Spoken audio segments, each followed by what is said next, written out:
আজকে আমি চিকেন ভেজে ভুনা করব, সেটার রেসিপি দেখাবো যে কিভাবে চিকেন ভেজে নুন হলুদ মেখে তারপর ভাজতে হয় আর ভুনা করতে হয়। আমি চিকেনটাকে ধুয়ে নিলাম, এবার একটা পাত্রে ঢেলে দিলাম। এখন এটার ভিতরে দিয়ে দিব আমি নুন হলুদ। আমি দিয়ে দিলাম নুন দিয়ে দিলাম, দিয়ে দিব হলুদ, কিছুটা হলুদ দিয়ে দিলাম। নুনটা আমি কম দিয়েছি কারণ আমি এটার ভিতরে 1 চামচ সয়া সস দিব।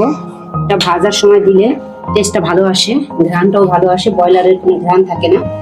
দেশি মুরগিতে চাইলেও দিতে পারেন। আমি এখন দিয়ে দিব 1/2 চামচ মরিচের গুঁড়া। নয়তো ভাজার সময় গ্যাসটা ভরে যাবে আর কি, মরিচের একটা গ্যাস, ওটা ঝাল লাগবে, নাকের ভিতরে যাবে, সেই জন্য আমি কম দিয়ে দিলাম। এখন আমি এটাকে ভালো করে মেখে নিব। রহমানির রহিম। আমি চুলায় একটা প্যান বসিয়ে দিলাম। আমি এখন মুরগিটাকে ভেজে নিব। দিয়ে দিলাম তেল ভাজার জন্য। তেল গরম হলে মুরগিটা দিয়ে দিব। বিসমিল্লাহির রহমানির রহিম। দিয়ে দিলাম একে একে মুরগিগুলো। এখন আমি সব দিয়ে দিব। এইভাবে অল্প অল্প করে 4-5 পিস করে আমি সবগুলো মুরগি ভেজে নিব। একবারে বেশি মুরগি দিব না, তাহলে লবণের যে পানিটা সেটা উঠে যাবে। সেই জন্য আমি অল্প অল্প করে ভেজে নিব।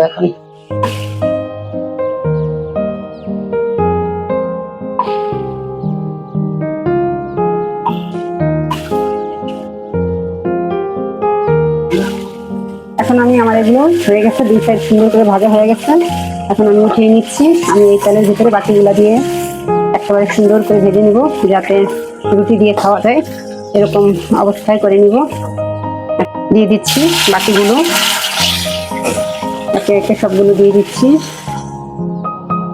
এইভাবে অল্প অল্প করে সবগুলোকে ভেজে নিব, তাহলে মুরগি ভেজে ভুনা করলে সেটা খেতে মজা হয় বেশি। খাওয়া উচিত, যেহেতু ব্রয়লারের মুরগি, সেহেতু খাওয়া উচিত। একে একে আমার সবগুলো চিকেন উঠিয়ে নিলাম, দেখতে পাচ্ছেন ভাজা হয়ে গেল। এখন আমি চিকেনটাকে সুন্দর করে বসিয়ে দিব রান্নার জন্য। বিসমিল্লাহির রহমানির রহিম। চুলায় একটা পাতিল বসিয়ে দিলাম, মানে কড়াই বসিয়ে দিলাম। দিয়ে দিচ্ছি এখানে কিছুটা তেল, দিয়ে দিলাম এখানে পেঁয়াজ কুচি। এখন এটাকে আমি ভালো করে বাদামি কালার করে নিব। দিয়ে দিলাম কিছুটা পানি, পানিটা ছিল গরম। এখন আমি একে একে দিয়ে দিব মশলাগুলো। দিয়ে দিলাম 1 চামচ মরিচ গুঁড়া, দিয়ে দিলাম 1/2 চামচ, 1 চামচ হলুদ গুঁড়া, দিয়ে দিলাম 4 চামচের 1 চামচ লবণ, দিয়ে দিলাম 1 চামচ বাদাম বাটা, চীনা বাদাম, দিয়ে দিলাম 1 চামচ রসুন বাটা,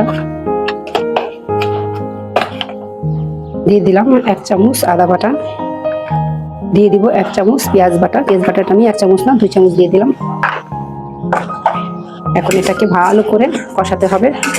সুন্দর করে কষানো হচ্ছে। এখন দিয়ে দিব দারচিনি, দিয়ে দিব এলাচ, দিয়ে দিলাম। এবার দিয়ে দেব দারচিনি। এখন মশলাটা সুন্দর করে আরো এভাবে মিশিয়ে মিশিয়ে তারপরে কষাবো। এখন দিয়ে দিব যেটা ভাজতে পারিনি, মানে ভাজি না আমি, মুরগির পা, মুরগির গিলা, মুরগির মাথা কষাতে আগে দিয়ে দিব। যেহেতু এগুলা ভাজা না, সেহেতু এটাকে আমি 5 মিনিট কষাবো। তারপরে আমি ঝোল দিব, এরপরে আমি মুরগির ভাজাগুলা দিব। দেখতে পাবেন কিভাবে কি করি। এখন এটাকে কষানো হয়ে গেল। এখন আমি দিয়ে দিব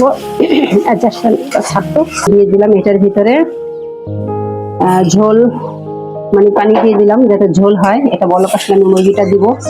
আপনারা চাইলে মশলার ভিতরে মুরগিটাকে কষিয়েও নিতে পারেন, এটা আপনাদের স্টাইল। কে কিভাবে রান্না করবে সেটা হলো তার স্টাইল, তার মন। আমি দিয়ে দিলাম এইভাবেই। এখন ঝোলটা আমি এখন দিয়ে দিলাম তেজপাতা এবং লবঙ্গ দিয়ে দিলাম। এটা দিয়ে দিবেন, একটা আলাদা ফ্লেভার আসে।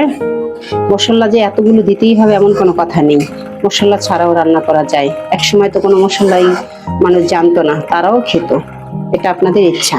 এখন এটা বলক আসলে মুরগি দিয়ে দিব চিকেনগুলো এইভাবে দিয়ে দিব। দেখতে পাচ্ছেন, চাইলে সবগুলো ঢেলেও দিতে পারেন যদি আবার এইভাবে চামচ দিয়ে উঠিয়ে উঠিয়ে দিতে পারেন। এই যে আমি সবগুলো চিকেন ঢেলে দিয়ে দিলাম। এখন এটাকে আমি ঢেকে দিব যতক্ষণ পর্যন্ত সিদ্ধ না হয় ততক্ষণ। দিলাম ঢেকে আল্লাহর নাম নিয়ে। ঢাকনাটা উঠিয়ে নিই। এখন আমি দিয়ে দেবো জিরার গুঁড়া। আসলে আগে অনেক সময় জিরা গুঁড়া মানে দিতে হয় কাঁচা জিরা, আমি ভাজা জিরাটাই দিয়ে দিলাম উপরে দিয়ে। এখন আমি এটাকে একটু নেড়ে নিব। দেখেন হয়ে গেল আমার মুরগি তরকারিটা। একটু ঝোলটা কমবে, জিরাটাও ভিতরে ঢুকবে।